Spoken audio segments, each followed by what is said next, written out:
Yes, zamani. Of course, zamani. Ina mata 'yan kwalisa. 'Yan kwalisa. Manyan mata da 'yan mata.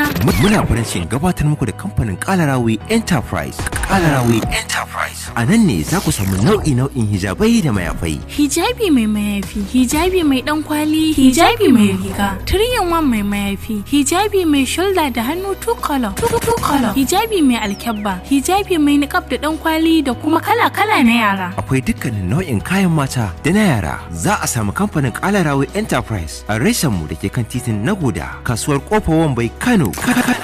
Lambar waya 08055507262 da kuma 07052329888 ko 07063910086. Muna maraba da masu sayan ɗaiɗai ko sari akan farashi mai rahusa. Sai kun zo.